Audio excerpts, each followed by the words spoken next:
Comment je suis devenue infirmière, c'est de par la manière dont on avait traité mon papa à l'hôpital. Et c'est de là que j'avais pris la décision de devenir infirmière. Pour prendre soin de petits enfants, de tout petits.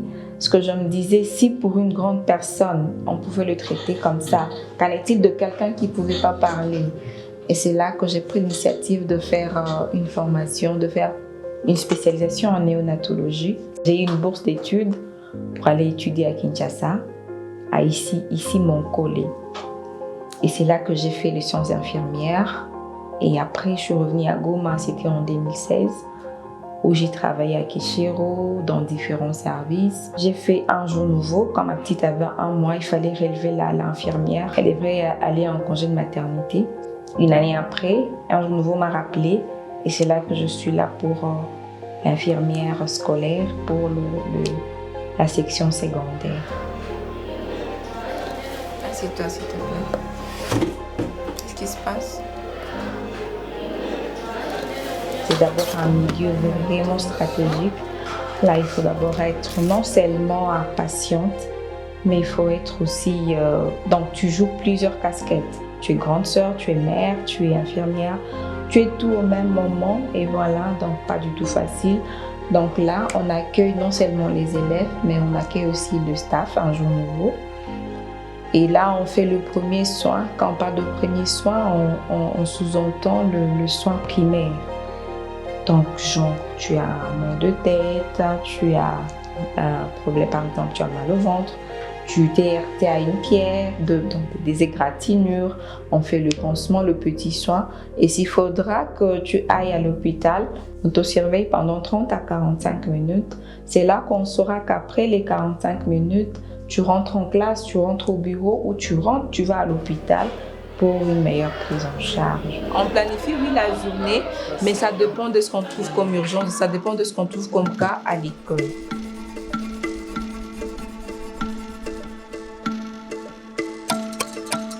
Le fait un jour nouveau nous apprend l'entrepreneuriat.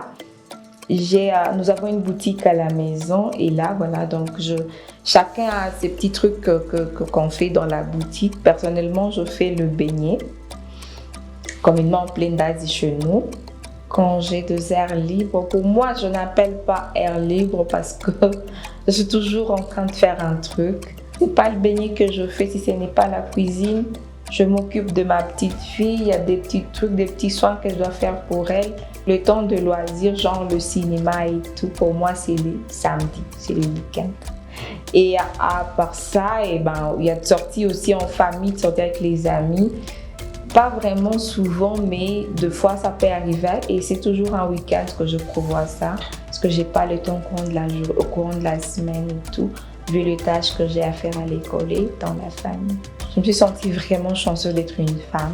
Je n'ai pas eu de limite parce que je suis une femme, je ne pouvais pas faire ceci. La clé de tout ce que je fais aujourd'hui, ce sont les personnes, non seulement que j'ai rencontrées, mais les expériences que j'ai eu à faire dans le passé.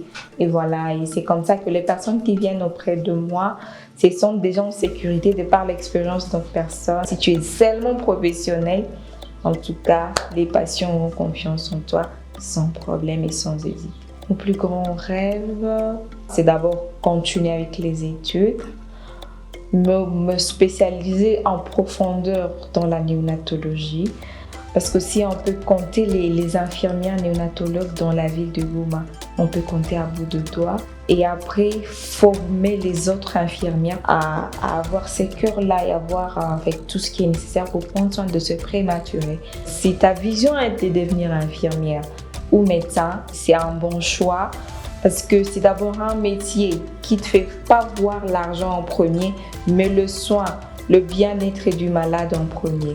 Même ta propre vie, même ta propre liberté sera en dernier si tu vois le bien du malade en premier. S'il y a de femmes, il y a de filles qui aspirent, qui ont été motivées par quelque chose, soit un malade, soit je ne sais pas quoi pour aller faire la médecine, en tout cas, c'est un bon choix.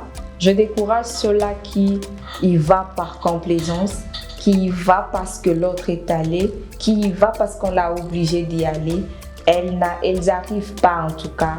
C'est en tout cas un métier qui est noble, Et ça demande un cœur patient, un cœur aimant, un cœur ouvert, un esprit ouvert. Si tu es compréhensive, si tu as un cœur ouvert, aimant et tout, voilà, c'est là que tu pourras aider les enfants, aider les grandes personnes, aider tout le patient en général.